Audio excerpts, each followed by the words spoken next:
Hi everyone, my name is Harshita Khurana and I welcome you on the Mentors YouTube channel. तो guys, आज के इस session में हम डिस्कस करने वाले हैं जनरल ऑर्गेनिक केमिस्ट्री के previous year questions. This is part 2 and part 1 हम ऑलरेडी डिस्कस कर चुके हैं. Part 1 has already been discussed with you. Now in this particular session we are going to be discussing previous year questions from IIT JAM, CSIR, NET and GATE just like the previous part. Okay.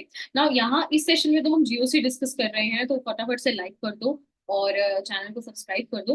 But if you want to see solutions of different chapters like stereochemistry, chemical kinetics, electrochemistry, हर एक topic के अगर आपको practice sessions चाहिए with free of cost, then they are available on the mentors app. आपको कुछ नहीं करना है, आपको द मेंटर्स ऐप में साइन अप करना है एंड वहां पर आपको सीएसआईआर नेट गेट के लिए अचीवर्स 1.0 कोर्स दिखेगा और IIT जैम के लिए उत्कर्ष 1.0 कोर्स ये आपको विजिबल होगा. तो ये दोनों कोर्स आपको विजिबल होंगे डिपेंडिंग अपॉन आप जैम के लिए प्रिपेयर कर रहे हो या फिर आप सीएसआईआर नेट गेट के लिए प्रिपेयर कर रहे हो.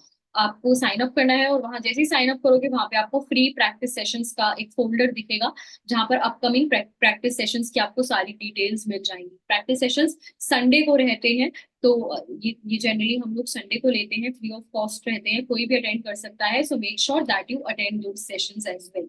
तो अभी के लिए हम लोग शुरू करें ये सेशन. चलिए शुरू करते हैं हम लोग. तो अभी ये right now we are going to start with the session. तो सबसे पहला क्वेश्चन जो है ना वो गेट का प्रीवियस ईयर क्वेश्चन है. आपको ना डिक्रीजिंग ऑर्डर बताना है. किसका? You have to tell the decreasing order of acidity. आपको एसिडिटी का डिक्रीजिंग ऑर्डर बताना है for this particular of these molecules. ठीक है, तो गेट का प्रीवियस ईयर क्वेश्चन है. बट जैसे कि मैंने बताया आपको जीओसी में गेट, नेट और जैम का लेवल ऑलमोस्ट एक जैसा ही है, कोई डिफरेंस है नहीं. इसलिए जो क्वेश्चंस हैं जैम वाले स्टूडेंट्स, नेट के, नेट वाले गेट के, सब लोग कर सकते हैं. ठीक है, तो डिक्रीजिंग ऑर्डर ऑफ एसिडिटी बताना है इन मार्क्ड हाइड्रोजन्स का. देखो क्या होगा, जैसे ही यहाँ से H प्लस निकलेगा, क्या होगा, जैसे ही यहाँ से H प्लस निकलेगा यहाँ पर नेगेटिव चार्ज आएगा. यहाँ से जब H प्लस निकलेगा तो ये नेगेटिव चार्ज आएगा और यहाँ पर ये नेगेटिव चार्ज आएगा. अब क्या होगा, बहुत ही सिंपल क्वेश्चन है. देखो यहाँ पर क्या है, सेकेंड और थर्ड में क्या डिफरेंस है, सिर्फ एक एक्स्ट्रा रिंग का है ना. और ये एक्स्ट्रा रिंग क्या होगी, क्योंकि ये जो नेगेटिव चार्ज है it can be delocalised on this ring.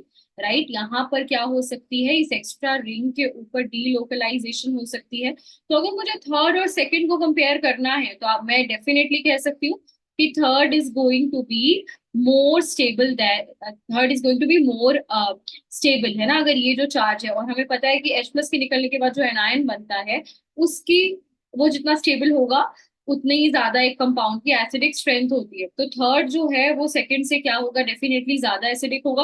ना व्हाट अबाउट, देखो सेकंड और थर्ड में क्या हो रहा है, H प्लस के जाने के बाद ना एरोमेटिक बन रहा है सिस्टम. राइट, आप देख सकते हो जैसे H प्लस निकलेगा तो एंटायर सिस्टम एरोमेटिक बन जाएगा ये पूरा. राइट, ये जो कंप्लीट सिस्टम है ये क्या है, सो H प्लस का निकलना is bringing aromaticity into the system. ऐसे यहाँ पर भी H प्लस का निकलना is bringing aromaticity into the system. So definitely third और second are more acidic than first. So third और second are more acidic than first. Third और second में हमने कंपेयर कैसे किया कि नेगेटिव चार्ज को एक्स्ट्रा स्टेबलाइजेशन मिल सकती है by resonance with this ring. ठीक है, तो लीस्ट स्टेबल कौन सा होगा, फर्स्ट, बिकॉज इसमें क्या है, नेगेटिव रेजोनेंस से स्टेबलाइज हो सकता है बट नेगेटिव H प्लस के निकलने से एरोमेटिसिटी गेन नहीं हो रही है. यहाँ पे क्या हो रहा है, in both second and third on removal of H plus, second और थर्ड में जैसे ही H प्लस निकल रहा है तो क्या हो रहा है, एरोमेटिसिटी गेन हो रही है. What is happening, aromaticity gain हो रही है जैसे ही H प्लस निकल रहा है. वाइल फर्स्ट में ऐसा नहीं हो रहा है, तो फर्स्ट लीस्ट एसिडिक होगा, थर्ड और सेकंड को हमने कैसे कंपेयर किया, extra stabilization by resonance with this extra ring. Okay, so जो ओवरऑल ऑर्डर होगा एसिडिटी का वो क्या होगा, third is going to be more stable than second which is going to be more stable than first. ठीक है, तो सी हमारा जो होगा वो फाइनल होगा, ऑर्डर होगा किसका, एसिडिटी का. ओके, तो ये क्वेश्चन क्लियर है अपने को.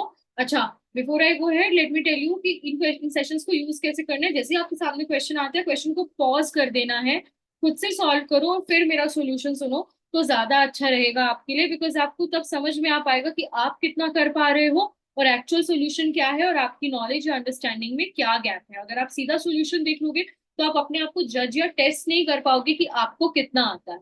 ओके, चलिए अगले क्वेश्चन पे मूव करेंगे। आपको इस क्वेश्चन में, तो ये जैम 2021 का क्वेश्चन है और आपको बताने थे इस क्वेश्चन, तो ये बड़ा ही फेमस टाइप का क्वेश्चन है, एग्जाम्स में बहुत ज्यादा पूछा जाता है। किसका question? Number of aromatic compounds का ये क्वेश्चन है ना। This is a question with respect to the number of aromatic compounds, कितने कंपाउंड्स इनमें से ऐसे हैं जो कि क्या है, एरोमेटिक है। ठीक है, तो देखो वन बाय वन हम लोग सारे कंपाउंड्स डिस्कस करेंगे। All the compounds are there in the on your screen, इनको डिस्कस करते हैं। देखो सबसे पहला है आपका ये वाला, ये क्या है? सीओटी है, साइक्लो ऑक्टा टेट्राइन। आप सबको पता होना चाहिए, कॉर्ड जो होती है बहुत इंपॉर्टेंट मॉलिक्यूल है। ये जो मॉलिक्यूल है ये एक टब शेप मॉलिक्यूल होता है और नॉन प्लेनर होता है, right? I hope everyone is aware about this. ये एक नॉन प्लेनर मॉलिक्यूल होता है, टब शेप मॉलिक्यूल होता है, COT cyclooctatetraene. So this is actually a tub shaped molecule, right? ये क्या है? एक टब शेप्ड मॉलिक्यूल है। तो this is going to be non aromatic. ठीक है, टब शेप्ड होता है, नॉन प्लेनर होता है, तो ऑब्वियसली एरोमेटिक हो ही नहीं सकता। सो this is a non aromatic compound. Next question भी, नेक्स्ट वाला भी नॉन एरोमेटिक होगा। क्यों? बिकॉज यहाँ पे एक sp3 कार्बन है, यू कैन सी यहाँ पे sp3 कार्बन है, तो ये भी नॉन एरोमेटिक होगा। What about this? This is a cyclic ketone, है ना। साइक्लिक कीटोन में क्या देखनी होती है हमें? Quasi aromaticity. सामने से देख के तो ये नहीं लगेगा एरोमेटिक, बट ये क्या है? एक 7 मेंबर्ड रिंग। जरा देखो हम इसको कैसे लिख सकते हैं, क्योंकि कीटोन में डाइपोल मोमेंट प्रेजेंट होता है, तो मैं क्या कर सकती हूँ, मैं इसको ब्रेक करके इस तरह से लिख सकती हूँ, just see this one. So I am having this and O minus N plus. So this is a cyclic ketone. तो साइक्लिक कीटोन में क्या प्रेजेंट होता है? सेपरेशन ऑफ चार्जेस प्रेजेंट होती है, यहाँ पर एक डाइपोल मोमेंट प्रेजेंट है। Here a dipole moment is present in cyclic ketone। तो आप देख सकते हो यहाँ पर क्या है, 6 पाई इलेक्ट्रॉन्स है। ठीक है, एंड ये क्वासी एरोमेटिसिटी का केस है। दिस इज एक्चुअली एरोमेटिक, तो ये एरोमेटिक होगा। Now what about the next one? अगर आपने प्रीवियस वीडियो देखी है तो मैंने वहां इस कंपाउंड को डिस्कस किया था। यहाँ पर क्या होते हैं? हाइड्रोजन। इन हाइड्रोजन की वजह से ये हाइड्रोजन एक दूसरे को रिपेल करते हैं।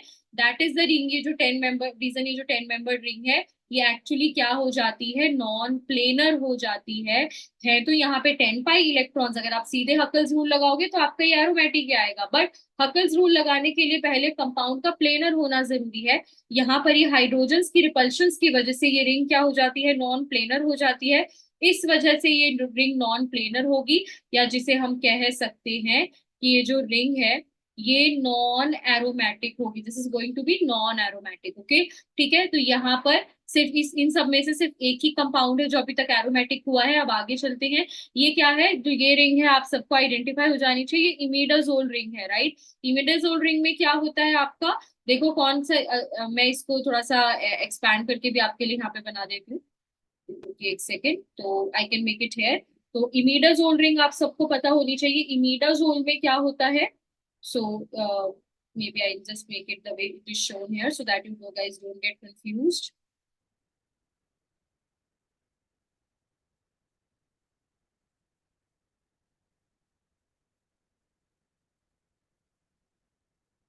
NNH,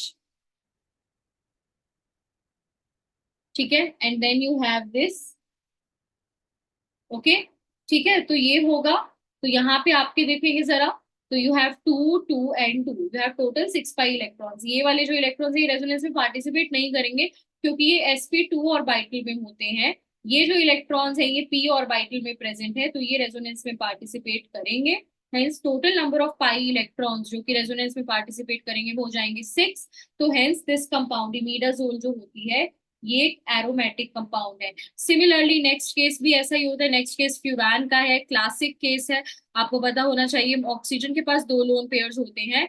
आउट ऑफ देम, तो ये जो 2 लोन पेयर्स हैं इनमें से एक लोन पेयर पी ऑर्बिटल में होगा, वो डिलोकलाइजेशन में पार्टिसिपेट करेगा। दूसरा जो लोन पेयर है वो sp2। तो एक लोन पेयर होता है sp2 ऑर्बिटल में, दूसरा लोन पेयर होता है p ऑर्बिटल में। ये जो लोन पेयर है होगा ये पी ऑर्बिटल में होगा। हेंस आपका जो यहाँ पर तो नंबर ऑफ इलेक्ट्रॉन्स जो डिलोकलाइजेशन में इन्वॉल्व होंगे वो कितने हो जाएंगे? 6 पाई इलेक्ट्रॉन्स हो जाएंगे and hence it is aromatic. ये वाला जो नेक्स्ट कंपाउंड है एरोमेटिक हो ही नहीं सकता, क्योंकि एरोमेटिक की सबसे पहली कंडीशन ये होती है कंपाउंड साइक्लिक होना। ये कंपाउंड साइक्लिक है ही नहीं, राइट? तो ये नहीं होगा, दिस वॉन्ट बी एरोमेटिक। ये क्या है, ये तो साफ साफ दिख रहा है 4 पाई इलेक्ट्रॉन्स है और ये एंटी एरोमेटिक कंपाउंड है, बिल्कुल क्लियरली दिख रहा है, कोई डाउट ही नहीं है इसके अंदर अपने को, राइट? ठीक है, नेक्स्ट कंपाउंड में क्या है आप देख सकते हो, 4 पाई 3 मेंबर रिंग है, 4 पाई इलेक्ट्रॉन्स है, अगेन एंटी एरोमेटिक कंपाउंड है ये, this is anti aromatic. What about this one, ये क्या होगा, एरोमेटिक होगा, राइट? यहाँ पे आप देख सकते हो 6 पाई इलेक्ट्रॉन्स है, so this is going to be aromatic. Similarly यहाँ पर क्या होगा, अगर हम यहाँ पर देखते हैं तो इधर आप देखेंगे तो ये कंपाउंड क्या है, एक्चुअली एरोमेटिक, ध्यान से देखेंगे, this compound is actually anti aromatic. Why? Because nitrogen के जो लोन पेयर्स है, मैं इसको भी एक्सपैंड करके आपके लिए बना देती हूँ, काफी अच्छा क्वेश्चन है बिकॉज इतने सारे कंपाउंड्स एक ही साथ पूछ लिए हैं और ये बड़े ही क्लासिक क्वेश्चन होते हैं जो गेट और नेट में आते हैं। ठीक है, डबल बॉन्ड एन अगर आप यहाँ पर देखोगे तो नाइट्रोजन, दोनों नाइट्रोजन के लोन पेयर किस में है, पी और sp2 और बाइटल में है, लोकलाइज लोन पेयर्स हैं, रेजोनेंस में पार्टिसिपेट नहीं करेंगे। तो रेजोनेंस में कौन पार्टिसिपेट करे, ये 4, right? These 4 are only participating in resonance, और sorry 4 and then this one. Okay, तो maybe I can just make it again for you. इसको एक बार ये वाला एग्जाम्पल एक बार क्लैरिटी के साथ आप लोग देख लो। ठीक है, तो ये हमने अभी तक जो जो आइडेंटिफाई किए हैं मैं उनको, तो ये वाला देखो, यहाँ पर क्या होगा, तो ये इस पर जो लोन पेयर्स हैं ये पार्टिसिपेट नहीं करेंगे, तो total number of electrons involve in delocalisation अभी भी कितने ही रहेंगे, 6 पाई ही रहेंगे। जो total number of electrons delocalisation में इन्वॉल्व है वो कितने रहेंगे, 6 पाई रहेंगे, hence aromatic, this compound is aromatic. Okay, what about the next compound, next compound में यार ये वाला देखो, ये क्या है, ये sp3 है, तो ये नॉन एरोमेटिक कंपाउंड है, this compound is actually a non aromatic compound, क्योंकि sp3 कार्बन है। तो जरा हम देखेंगे नंबर ऑफ एरोमेटिक कंपाउंड्स कितने हुए, ये जो साइक्लिक कीटोन है ये एरोमेटिक है, इमिडाजोल है, फ्यूरान है, and this compound and this compound, तो total number of aromatic compounds हुए 5। तो इस तरह का क्वेश्चन बहुत आते हैं एग्जाम में, और इसमें देखो यार अगर एक भी आपको ठीक से नहीं पता होगा तो सारी मेहनत पे पानी फिर जाएगा। तो एरोमेटिसिटी में सबसे इंपॉर्टेंट बात ये याद रखना कि जितने एग्जाम्पल्स कर सकते हो उतने एग्जाम्पल्स करो, सो दैट जब एग्जाम में क्वेश्चन आए तो कुछ नया लगे ही ना। ओके, ठीक है, जैसे हमने भी कितने सारे अभी यहाँ पे डिस्कस किए हैं, पहली वीडियो में भी किए थे, अभी और भी करेंगे, तो try to do maximum number of examples. Okay, ठीक है, ये वाला एग्जाम्पल, ये वाला क्वेश्चन अपने क्लियर है, जैम 2021 का क्वेश्चन था ये। अगले क्वेश्चन पे हम लोग मूव करेंगे, आपको इंक्रीजिंग ऑर्डर, ये जैम 2019 जैम का क्वेश्चन है। जैसे कि मैंने कहा आपको most of the question are centred around aromaticity और एसिडिक स्ट्रेंथ। ठीक है, अब यहाँ पर क्या है, देखो आपको एसिडिटी का ऑर्डर बताना है, तो ये क्या है, फिनॉल है, ये क्या है, कीटोन है। Okay, this is an carboxylic acid, ये एक्चुअली काफी सिंपल क्वेश्चन है, this is a carboxylic acid and this is methanol. ये क्या है, ये मिथेनॉल है। अब हमें पता होना चाहिए कार्बोक्सिलिक एसिड एनी डे हमेशा फिनॉल से और कीटोन्स किसी से भी ज्यादा, क्योंकि it's an acid at the end of the day, right? तो सबसे ज्यादा एसिडिक कौन होगा, विदाउट एनी डाउट सबसे ज्यादा एसिडिक होगा ये कार्बोक्सिलिक एसिड। अब उसके बाद आता है कंपैरिजन फिनॉल और मिथेनॉल का, क्यों?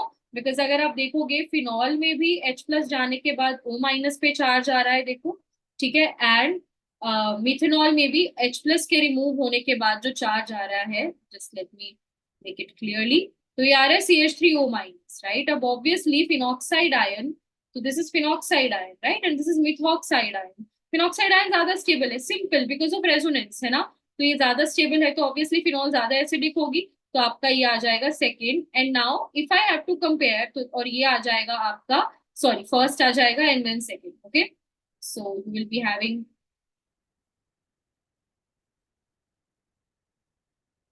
First here and second here. Now last में कीटोन क्यों आ रहा है, क्योंकि देखो कीटोन में H+ जाने के बाद जो चार्ज आ रहा है वो किस पर आ रहा है, वो आ रहा है कार्बन पर, बाकी सब में ऑक्सीजन पे आ रहा है। ऑक्सीजन ऑब्वियसली ज्यादा स्टेबल है, ऑक्सीजन में नेगेटिव चार्ज ऑब्वियसली ज्यादा स्टेबल है एज कम्पेयर टू कार्बन, तो ऑब्वियसली जो कार्बन है यहाँ पर उसकी जो सॉरी यहाँ पे सेकेंड नहीं आना चाहिए, this should actually be fourth. ये let me just correct it, ये मैंने थोड़ा सा उल्टा पुल्टा लिख दिया।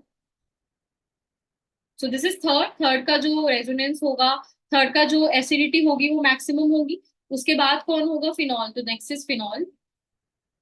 देन नेक्स्ट आपका होगा मिथेनॉल, और लास्ट में होगा कीटोन।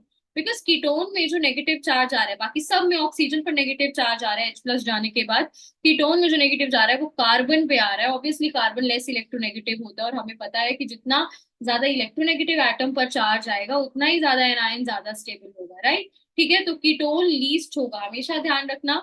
अगर मैं बात करती हूँ तो कीटोन को हम कार्बन एसिड भी कह, इसको हम कार्बन एसिड की क्लासेस में रखते हैं। कार्बन एसिड क्यों? क्योंकि H+ निकलने के बाद जो नेगेटिव चार्ज आ रहा है वो कार्बन पे आ रहा है, this is called carbon acid. इसीलिए फिनॉल, कार्बोक्सिलिक एसिड, विथनॉल, ये सब ऑक्सी एसिड, ऑक्सी एसिड्स में आते हैं। क्यों? क्योंकि H+ निकलने के बाद जो चार्ज आ रहा है, नेगेटिव चार्ज, वो ऑक्सीजन पर आ रहा है, राइट। ठीक है, तो this is going to be the final order. Very simple question, 2016 का क्वेश्चन है ये, एसिडिक स्ट्रेंथ का। ओके, अगले क्वेश्चन पे मूव करेंगे। इन मॉलिक्यूल्स में आपने बताना है कितने मॉलिक्यूल्स एरोमेटिक है। Again the favourite kind of questions which are asked by IIT, JAM और नेट। और नेट में नहीं आते, नेट में एनईटी नहीं होते, जैम और गेट में आते हैं इस तरह के क्वेश्चंस। ओके, कि 2016 का है, और अभी बहुत बार ऐसे होने लग गया है कि जैम के क्वेश्चंस नेट में रिपीट हो, गेट में रिपीट होने लग गए, और गेट के क्वेश्चंस जैम में रिपीट होने लग गए। काफी ज्यादा लास्ट कुछ ईयर्स से ऐसा हो रहा है। तो फॉर दोज टॉपिक्स जहां पे सिलेबस, क्योंकि देखो ऑब्वियसली क्वांटम के क्वेश्चंस जो गेट के होंगे वो ज्यादा लेवल के होंगे, बट जैम के बहुत कम लेवल के होंगे, राइट। बट जीओसी एक ऐसा टॉपिक है जो ऑलमोस्ट सिमिलर रहता है अक्रॉस डिफरेंट एग्जाम्स, तो इसीलिए आपको जितने क्वेश्चंस आप मैक्सिमम प्रैक्टिस कर पाओ उतना अच्छा है। ठीक है, और बहुत स्कोरिंग टॉपिक होता है ये। आपको इन सभी में से आपको नंबर ऑफ मॉलिक्यूल्स बताने हैं जो एरोमेटिक है। देखो सबसे पहले आपके सामने बनी है पेंटालीन, मैंने इसे लास्ट क्लास में एक्सप्लेन किया था। इनफैक्ट इस पर्टिकुलर केस में ना, यहाँ पे 1, 2 एंड 3 ऐसे मॉलिक्यूल्स हैं जो क्रेग्स रूल से होने वाले हैं। तो जैसे कि मैंने आपको कहा था, क्रेग्स रूल की बहुत ज्यादा सिग्निफिकेंस है आपके लिए। क्रेग्स रूल मैंने लास्ट वीडियो जो है पार्ट 1 में एक्सप्लेन भी किया था, मैं फटाफट बता देती हूँ कि अगर एक मॉलिक्यूल में क्या है, C2 axis of symmetry present है। आप देख सकते हो फर्स्ट कंपाउंड का नाम क्या है, पेंटालीन है। This is azulene, and then this one is heptalene, right. इसका कंपाउंड का नाम देख लो, दिस कंपाउंड इज हेप्टालीन। इस कंपाउंड का नाम क्या है, हेप्टालीन। ठीक है, हेप्टालीन, दिस इज एजुलीन। ठीक है, दिस वन इज सीओटी, अभी अभी डिस्कस करी थी, साइक्लोऑक्टाटेट्राईन, ये तो होती ही नॉन एरोमेटिक है। एंड दिस इज पेंटालीन, ये क्या है, पेंटालीन है। अब फटाफट से डिस्कस करते हैं। देखो पहले पेंटालीन, एजिलीन और हेप्टालीन तीनों क्रेग्स रूल से होंगे। बेसिकली क्रेग्स रूल ये कहता है कि अगर एक मॉलिक्यूल के अंदर क्या प्रेजेंट है, C2 axis of symmetry present है। क्या प्रेजेंट है, C2 axis of symmetry present है, और उसमें टोटल n पाई बॉन्ड्स हैं, n डबल बॉन्ड्स हैं या n पाई बॉन्ड्स हैं। देन अगर n-1 की वैल्यू क्या है, ऑड है, तो जो कंपाउंड है वो नॉन एरोमेटिक होता है। और अगर n-1 की वैल्यू इवन है तो कंपाउंड जो होता है वो एरोमेटिक होता है, राइट। ठीक है, तो ये क्या है, ये Craig's rule. What is this, this is Craig's rule. ठीक है, तो क्रेग्स रूल के अकॉर्डिंग देखो पेंटालीन में सबसे पहले लेट अस सी, पेंटालीन में जो n की वैल्यू है वो 4 है। ठीक है, n-1 है जो 3 है वो ऑड है, तो जो कंपाउंड होगा वो क्या होगा, नॉन एरोमेटिक होगा।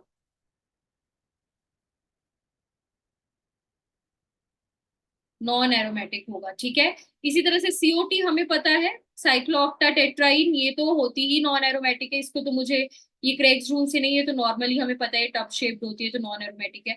एजुलीन जो होती है, इसमें नंबर ऑफ पाई बॉन्ड्स कितने हैं, 5, 5 में से 1 सब्ट्रैक्ट करूंगी तो 4। तो एजुलीन में जो n है वो 5 है, n-1 कितना होगा, 4 होगा, इवन है, दैट मीन्स ये एरोमेटिक होगी azulene. Okay, and what about heptalene, again 6 pi bonds है। ठीक है, हेप्टालीन जो है ये बहुत इंपॉर्टेंट कंपाउंड्स है, अगर आपको नहीं पता है तो। हेप्टालीन जो है यहाँ पे n कितना है, 6 है, n-1 कितना होगा, 5 होगा, ऑड है, ऑड का मतलब नॉन एरोमेटिक। ठीक है, तो इसमें इन सब में फर्स्ट रो में सिर्फ एजुलीन जो है वो क्या होगी, एरोमेटिक होगी। यहाँ पे सिर्फ और सिर्फ एजुलीन इज एरोमेटिक, बाकी सारे जो है वो नॉन एरोमेटिक है। Next let us talk about this. अब देखो यहाँ पर क्या है, व्हाट नेक्स्ट केस क्या होगा,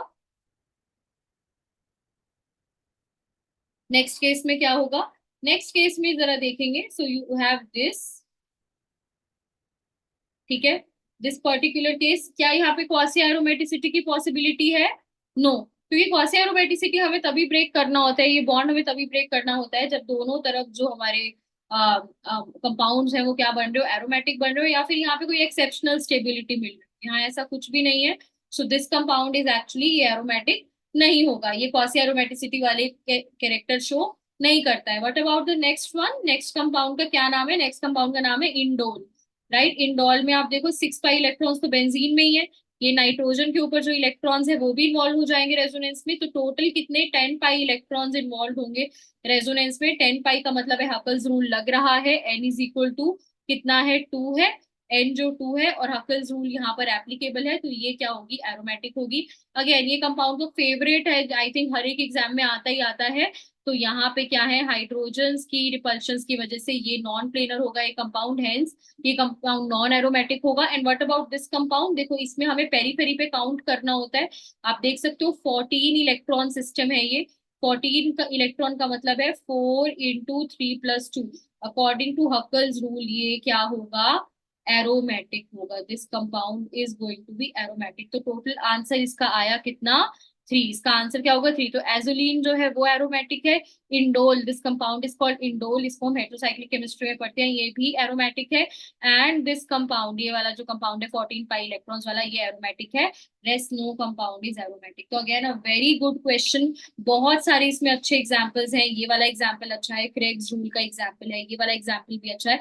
तो इस टाइप के क्वेश्चंस को यार एकदम अच्छे से नोट डाउन कर लो। जो भी एग्जाम्पल्स आप फर्स्ट टाइम देख रहे हो, बहुत बार ऐसा होगा कि आप काफी सारे ऐसे एग्जाम्पल्स होंगे जो फर्स्ट टाइम देखोगे, तो whatever example you are seeing for the first time, जो भी एग्जाम्पल आप पहली बार देख रहे हो, प्लीज उसका सब बच्चे ध्यान रखो कि उसमें उनको नोट करना है आपको अलग नोटबुक में, सो दैट आप, या फिर उनको नोट्स में ऐड कर लो जो आपको सही लगता है। बट अगर कोई नया एग्जाम्पल दिखता है तो उसको किसी ऐसी जगह लिख लो जहां आप दोबारा उसे रिवाइज कर पाओ, ओके। अदरवाइज कोई फायदा नहीं है क्वेश्चंस करने का अगर आप कहीं उसे अलग से लिख नहीं रहे हो रिविजन के लिए। चलिए आगे देखेंगे। नेक्स्ट ये CSIR नेट की वेबसाइट पर जो मॉडल पेपर है उसमें, तो ये मैंने इसलिए क्वेश्चन यहाँ पर डाला है ये बताने के लिए कि बहुत बार क्या होता है, बच्चे ना IUPAC नॉमेनक्लेचर छोड़ के चले जाते हैं, उनको लगता है कि यार ये थोड़ी ना कोई पूछने वाला है, बट यू नेवर नो कि पेपर में क्या पूछ लिया जाए। स्पेशली CSIR नेट में बहुत ज्यादा पूछा जाता है IUPAC नॉमेनक्लेचर, तो यार सभी बच्चे एक बार IUPAC नॉमेनक्लेचर रिवाइज जरूर कर लेना। अगर आप द मेंटर्स के स्टूडेंट हो तो ऑलरेडी आपको द IUPAC नॉमेनक्लेचर हमने वहाँ पे कराया हुआ है, तो आप उसको चेकआउट कर सकते हो उस वीडियो को। और अपने सारे, वैसे सबको आता होता है बट एक बार रिवाइज करना होता है और तो कुछ नहीं है, आता सबको होता है आई नो, बट जनरली क्या होता है रिवीजन नहीं होती हुई होती है, तो आप रिवाइज जो है वो कर सकते हो। ठीक है, तो IUPAC नेम बताना है इस कंपाउंड का। अब देखो ये क्या है, कीटोन है, तो इसमें जो प्रिंसिपल फंक्शनल ग्रुप है वो कीटोन है, तो नॉमेनक्लेचर हम, अब कीटोन सेकंड पोजीशन पे, हमें मिनिमम जो वो है, मिनिमम जो नंबर है वो किसको देना पड़ेगा, कीटोन को देना पड़ेगा, राइट। ठीक है, तो यहाँ पर सबसे पहले मतलब मिनिमम हमें नंबरिंग ऐसी देनी पड़ेगी सो दैट कीटोन ग्रुप पर मिनिमम नंबरिंग आए, तो यहाँ पर आएगा 1 2 3 4 5। अब आपको क्या करनी है, आपको इस डबल बॉन्ड को लीस्ट नंबरिंग देनी है। ठीक है, तो दिस इज 5, ओके। एंड यहाँ पर आप 6 7 इधर भी जा सकते हो, आप 6 7 इधर भी जा सकते हो, राइट। ठीक है, बट हम क्या करेंगे, क्योंकि हमें डबल बॉन्ड को लीस्ट नंबरिंग देनी है, इसलिए हम लोग क्या करेंगे, इसको 5 6 7 इस तरह से नंबर देंगे। तो दैट मीन्स 6 ऑन तो पक्का नहीं हो सकता फॉर श्योर, क्योंकि जब भी आपके पास ऑप्शंस होते हैं हमेशा ऑप्शन से मैच करना शुरू करो, जितना जल्दी ऑप्शन मैच होएगा उतना अच्छा। तो 2 ऑन होगा पक्का से। अब नेक्स्ट इंपॉर्टेंट चीज है, यहाँ पे EZ पूछा गया है, क्योंकि हमें यहाँ दिख रहा है कि कोई डिफरेंस नहीं है, सिर्फ किसका डिफरेंस है, E और Z का डिफरेंस है, राइट। अब अगर आप यहाँ पर देखेंगे तो EZ हम कैसे डिसाइड करेंगे, देखो ये जो है यहाँ पर, अगर मुझे फर्स्ट, ये क्या है, यहाँ पे सिर्फ हाइड्रोजन है, तो फर्स्ट प्रायोरिटी में कहाँ दूंगी, 1 में यहाँ पर दूंगी, राइट। अगर मैं इधर की बात करती हूँ तो फर्स्ट प्रायोरिटी किधर मिलेगी, फर्स्ट प्रायोरिटी जो मिलेगी वो मिलेगी यहाँ पर, right. I will be getting first priority here, right, because ये चेन और इस चेन में से this chain will get the first priority. तो आप देखो फर्स्ट प्रायोरिटीज ऑपोजिट है एक दूसरे के, दैट मीन्स ये ई है, तो that means it is E5, fifth group, fifth position पे है ना, देखो इथाइल लगा हुआ है,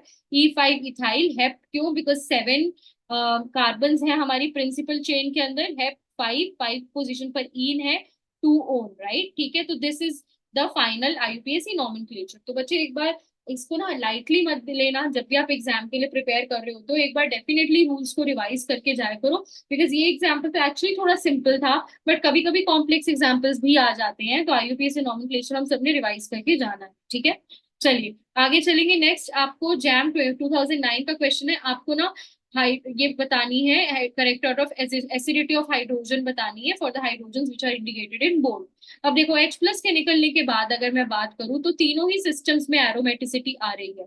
इस सिस्टम में भी एरोमेटिसिटी आ रही है, इसमें और इसमें। अब अगर आप ध्यान से देखो ये 2009 देखो, अब ध्यान से देखो ये जैम 2009 का क्वेश्चन जो है ना, ऐसा एक बहुत सिमिलर क्वेश्चन हमने स्टार्टिंग में गेट का किया था। तो इसीलिए मैं आपको कह रही थी कि इनके ना क्वेश्चंस काफी इंटरचेंज होते रहते हैं एक दूसरे से। तो जो जैम में क्वेश्चन आए हुए हैं वो गेट में आ जाते हैं उठ के सेम, और जो गेट में ये सेम नहीं है बट उसका एक पार्ट यहाँ पे यूज हो रहा है। अब जरा ध्यान से देखो, पी और क्यू को हमें ना कंपेयर करना ऑलरेडी आता है। क्यों? क्योंकि हमने पी और क्यू को कंपेयर किया है इससे पहले वाले केस में, राइट। पी और क्यू को अगर मैं कंपेयर करती हूँ, बच्चे ध्यान से देखेंगे तो पी और क्यू में सिर्फ ये डिफरेंस है कि ये जो नेगेटिव चार्ज है यहाँ पे एक्स्ट्रा स्टेबिलाईजेशन उसको मिल रही है। क्यों उसको एक्स्ट्रा स्टेबिलाईजेशन मिल रही है? बिकॉज ये इस रिंग के साथ भी रेजोनेंस कर सकता है। तो आई एम वेरी श्योर कि जो Q है ना वो ज्यादा एसिडिक होगा P से। क्यों? अभी ये समझ में आया क्यों ज्यादा एसिडिक होगा? So Q is actually going to be more acidic than P। ये अपने को क्लियर है ना एकदम अच्छे से? ठीक है, ये वाला क्लियर है, कोई प्रॉब्लम तो नहीं है इसके अंदर? ठीक है, तो एक just give me a second guys, just give me a second. If you have solved it well and good, बहुत अच्छे। Just give me a second, late me just quickly confirm one thing. तो Q और P का comparison अपने को आता है, हम पहले भी कर चुके हैं, राइट। क्यू डेफिनेटली जो है वो ज्यादा एसिडिक होगा पी के कंपैरिजन में, right. Just give me a second, I just need to check one thing.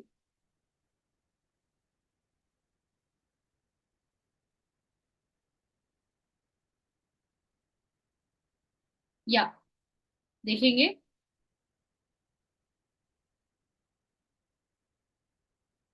या अब जरा देखेंगे हम लोग यहाँ पे तो Q, और यहाँ पर आप देखो तो यहाँ पे नेगेटिव। अब हम Q डेफिनेटली कह सकते हैं कि Q ज्यादा। अब मैं R और Q को अगर मैं कंपेयर करती हूँ तो कौन ज्यादा होगा मुझे बताओ। अगर मैं R और Q को कंपेयर करती हूँ तो देखो R में क्या है ना, कंप्लीट सिस्टम प्लेनर हो गया। ये पूरा का पूरा सिस्टम जरा ध्यान से देखो, this entire system has become planar. ये पूरा प्लेनर हो गया है। ये नेगेटिव बहुत इजीली पूरे में रेजोनेंस कर सकता है। वहीं ये नेगेटिव जो है, अब अगर आप यहाँ पर ध्यान से देखोगे क्योंकि ये रिजिड नहीं है। ये जो रिंग है, ये जो आप जस्ट आप इसको ऐसे समझो कि ये जो रिंग है इस सिंगल बॉन्ड से यहाँ पे जुड़ी हुई है, तो ये रिजिड नहीं है, राइट। ये सिंगल बॉन्ड के अराउंड रोटेशन पॉसिबल है। ये जो सिंगल बॉन्ड है, क्योंकि ये just a single bond, right. यहाँ नेगेटिव चार्ज जब आया, this is just a single bond, तो इसके अराउंड रोटेशन पॉसिबल है। तो this is a bit of a non rigid structure. वहीं यहाँ पर ये पूरा structure it is force to become, ये एंटायरली प्लेनर है, पूरा का पूरा एक प्लेन में बिछा हुआ है, राइट। तो डेफिनेटली जो रेजोनेंस होगी वो आर वाले स्ट्रक्चर में बेटर रेजोनेंस होगी एज कंपेयर टू पी।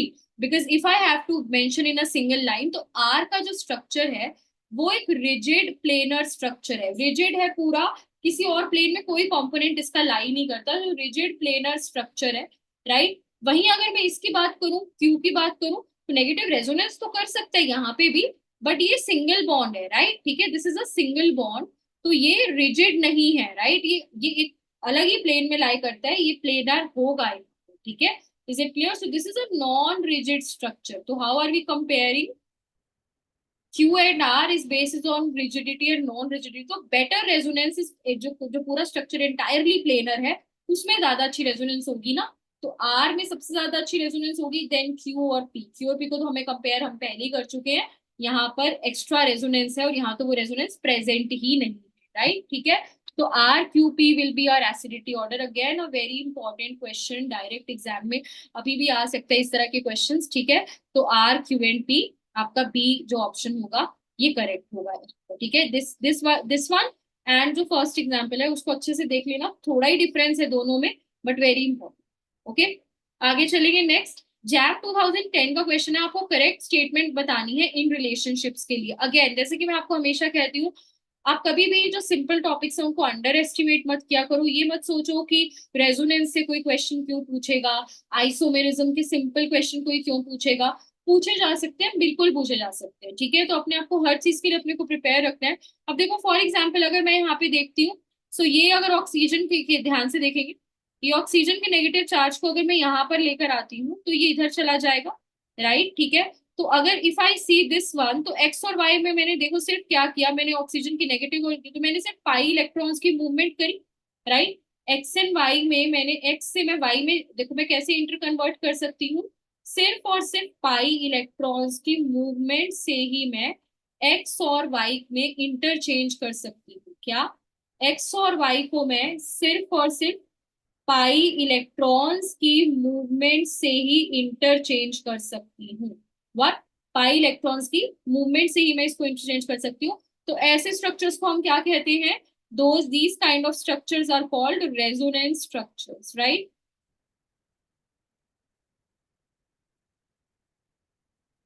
ऐसे स्ट्रक्चर्स को हम रेजोनेंस स्ट्रक्चर्स कहते हैं। एक्स और वाई क्या होंगे? रेजोनेंस स्ट्रक्चर्स होंगे फॉर श्योर। अच्छा, हमें पता है अब अगर मुझे क्या करना है now, if I have to what I will do, अगर मुझे वाई से जेड पे जाना है, एक्स से जेड पे जाना है, तो मुझे क्या करना होगा? देखो जरा ध्यान से बच्चे, कैसे क्या what will I have to do? ये इलेक्ट्रॉन्स यहाँ पर, ये यहाँ पर, राइट, ठीक है। तो ये क्या आया आपका? अच्छा सॉरी, यहाँ पर मुझे क्या करना होगा? If I have to go from Y to Z, if I have to go from Y to Z, क्या करना होगा? ये पाई इलेक्ट्रॉन्स यहाँ पर, ठीक है, ये पाई इलेक्ट्रॉन्स यहाँ पर, कार्बन से हाइड्रोजन का बॉन्ड टूटेगा, कार्बन से हाइड्रोजन का बॉन्ड टूटेगा। तो ये बेसिकली हम क्या कर रहे हैं? या फिर आप इसको ऐसे भी देख सकते हो, there is another way of looking at it, because आप यहाँ पर देखो, दिस दिस पार्ट, नीचे वाला part stays the same, right. यहाँ पे क्या हो रहा है? What is happening? तो यहाँ पर सी पर लगा है, मैं इस हाइड्रोजन को इस तरह से दिखा देती हूँ, ये इलेक्ट्रॉन्स यहाँ पर, ये इलेक्ट्रॉन्स ओ ऑक्सीजन पर, तो ये जो H प्लस निकला था, मैं I think it will be better if I show you it to you like this, because कभी कभी क्या होता है कि हम कॉम्प्लेक्स चीजें पढ़ने के चक्कर में भूल जाते हैं बेसिक चीजें, तो ये उसी से रिलेटेड क्वेश्चन है, ठीक है। O माइनस है ये, तो अब क्या होगा? यहाँ से कार्बन और हाइड्रोजन का बॉन्ड ब्रेक होगा, ठीक है, कार्बन एंड हाइड्रोजन का बॉन्ड ब्रेक होगा। जस्ट सेकेंड, ये कार्बन जो है हाइड्रोजन पर इस पर ही लगा है, so this is carbon, this is hydrogen and this पर R2 डबल, ये इलेक्ट्रॉन्स यहाँ पर, ये इलेक्ट्रॉन्स यहाँ पर, right. And what are you going to get? R2C double bond, ठीक है। और मैंने कुछ गड़बड़ करी है ना यहाँ पे, N, this is N, this is N, okay, not C।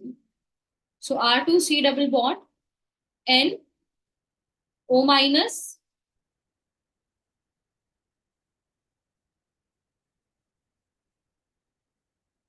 This is O minus, right. और यहाँ पे जो H प्लस निकला था, ये इसको कैप्चर कर लेगा and it will form this R2C double bond N O H O minus, right right, ठीक है। और यहाँ पर आ गया प्लस चार्ज, यहाँ पर अभी भी होगा, राइट। तो आपने देखा यहाँ पर क्या हुआ? दिस इज टॉटोमराइजेशन, राइट, ठीक है। आप देखो यहाँ पर कीटो फॉर्म थी एक तरह से, और ये इनॉल फॉर्म बन गई, राइट। This is enol form, this is sort of keto form, so this is tautomerization. ये टॉटोमराइजेशन एक्स से भी हो सकती है, राइट। तो एक्स और वाई एक दूसरे पे कैसे हम इंटर कन्वर्ट कर रहे हैं? बाई पाई इलेक्ट्रॉन्स की मूवमेंट, तो ये एक दूसरे के रेजोनेंस स्ट्रक्चर्स होंगे। वाई से जेड या एक्स से जेड में कैसे जा रही हूँ मैं? सिग्मा बॉन्ड, हमेशा ध्यान रखना, टोटोमराइजेशन में क्या होते हैं? सिग्मा बॉन्ड ब्रेक होता है और सिग्मा ही फॉर्म होता है। ये वाला सिग्मा बॉन्ड ब्रेक हुआ, this particular sigma bond has broken, ये सिग्मा बॉन्ड ब्रेक हुआ, और ये O और H का नया सिग्मा बॉन्ड बना है, राइट। तो सिग्मा बॉन्ड ब्रेक्स, राइट, और न्यू सिग्मा बना है। कभी भी रेजोनेंस में सिग्मा बॉन्ड टूटता बनता नहीं, रेजोनेंस में सिर्फ पाई बॉन्ड ब्रेक और फॉर्म होते हैं। ये टॉटोमराइजेशन में सिग्मा बॉन्ड ब्रेक होता है और सिग्मा बॉन्ड ही फॉर्म होता है, राइट। तो X and Y resonance structures and that is a tautomer, JAM 2010 का क्वेश्चन, राइट गाइस, ठीक है। So with this we will end this session, okay. ये हमारे सारे अलग अलग प्रीवियस ईयर क्वेश्चंस थे from different exams. If you want to practice more questions, you are free to download, you please download the mentors app, वहां पर बहुत सारे क्वेश्चन हम लोग डिस्कस करते हैं, ठीक है। And you can just sign up on the app for the free practice and PYQ sessions.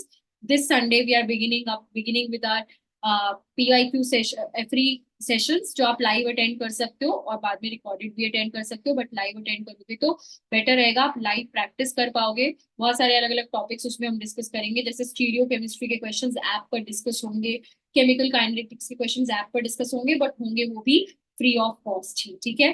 तो हम लोग मिलते हैं जल्दी नए सेशन में। टिल देन आप लोग द मेंटर्स ऐप को जरूर डाउनलोड कर लो एंड चैनल को लाइक कर दो, सॉरी वीडियो को लाइक कर दो और चैनल को आप लोग सब्सक्राइब कर दो, सो दैट मैं जब भी कोई न्यू वीडियो पोस्ट करूँ तो आपको पता चल जाए और आप आकर फटाफट से देख सकें। ठीक है, thank you so much everyone, bye and I see you all in the next session very very soon.